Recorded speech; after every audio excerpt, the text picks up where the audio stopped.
Olá, a paz e a graça do Senhor Jesus.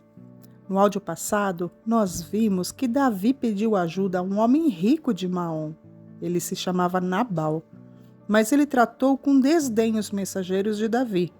Porém, Abigail, sua esposa, ajuntou 200 pães, vinho, ovelhas preparadas, grãos tostados, 100 bolos de passas, 200 bolos de figos e enviou a Davi e disse: Aqui está um presente que sua serva trouxe para o Senhor e seus companheiros.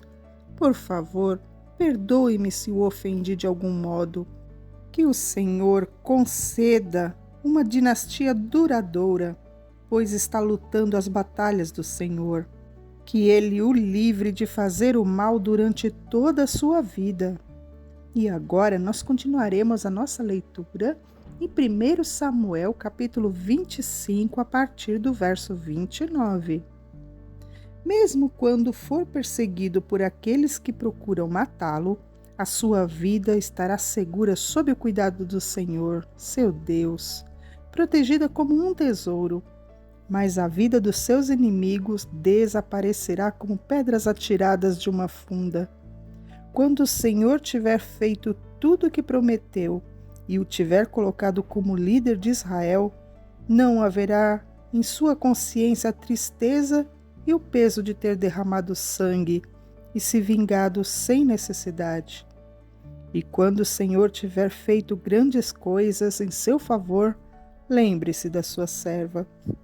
Davi respondeu a Abigail: Louvado seja o Senhor, Deus de Israel, que hoje a enviou ao meu encontro. Graças a Deus pelo seu bom senso. Que você seja abençoada por me impedir de matar e me vingar com as minhas próprias mãos. Pois tão certo como vive o Senhor, o Deus de Israel, que me impediu de lhe fazer mal, se você não tivesse vindo depressa ao meu encontro, amanhã pela manhã não haveria nenhum homem ou um menino vivo na casa de Nabal. Então Davi aceitou o presente de Abigail e lhe disse: Volte para casa em paz. Ouvi o que você disse e farei o que me pediu. Quando Abigail chegou em casa, viu que Nabal estava oferecendo um banquete digno de rei. Ele se divertia e já estava muito bêbado, de modo que ela só lhe contou sobre o encontro de Davi na manhã seguinte. Pela manhã, quando Nabal estava sóbrio, sua esposa lhe contou o que havia acontecido. Como consequência, ele teve um mal súbito e ficou completamente paralisado. Passados cerca de 10 dias, o Senhor o feriu e ele morreu. Quando Davi soube que Nabal estava morto, disse: Louvado seja o Senhor, que vingou o insulto que recebi de Nabal e me impediu de fazer o mal. O Senhor retribuiu a Nabal o castigo por seu pecado. Então Davi enviou mensageiros a Abigail para pedir que se tornasse sua esposa. Quando os mensageiros chegaram ao Carmelo, disseram a Abigail: Davi mandou buscá-la para que se case com ele. Ela se curvou com o rosto em terra e respondeu: Eu, sua serva, ficarei contente em me casar com Davi, e como uma serva, lavar os pés dos seus servos. Sem demora, Abigail montou num jumento e, levando consigo 5 moças que a serviam, voltou com os mensageiros de Davi, e assim se tornou esposa dele. Davi também se casou com Ainoã, de Jezreel, e ambas foram suas esposas. Neste meio tempo, Saul tinha dado a sua filha Mical, esposa de Davi, a um homem de Galim, chamado Palti, filho de Laís. Alguns homens de Zif foram até Saul, em Gibeá, para lhe dizer: Davi está escondido na colina de Aquilá, em frente ao deserto de Jesimom. Então Saul escolheu 3.000 dos melhores soldados de Israel e saiu para perseguir a Davi no deserto de Zif. Acampou à beira da estrada, ao lado da colina de Aquilá.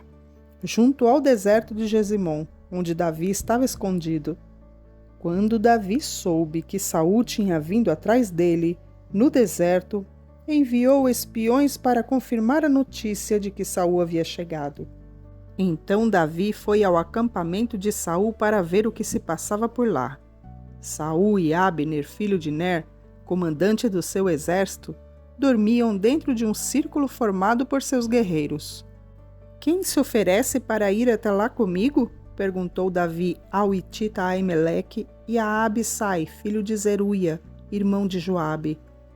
"Eu irei com o Senhor", respondeu Abissai. Então Davi e Abissai entraram no acampamento de Saul à noite e o encontraram dormindo, com a lança fincada no chão, perto da cabeça. Abner e os soldados dormiam à sua volta. Abissai disse a Davi: "Certamente, desta vez, Deus entregou o inimigo nas suas mãos. Agora, deixe-me cravá-lo na terra com um só golpe da lança. Não precisarei de outro." "Não o mate", disse Davi. "Ninguém será considerado inocente se atacar o ungido do Senhor. Por certo, o Senhor ferirá a Saul algum dia. Ou ele morrerá de velhice, ou na batalha. Que o Senhor me livre de matar o homem que ele ungiu. Mas vamos pegar a lança e o jarro de água que estão perto da sua cabeça. E depois vamos embora." E pausamos a nossa leitura no capítulo 26 e no verso 11. Amém!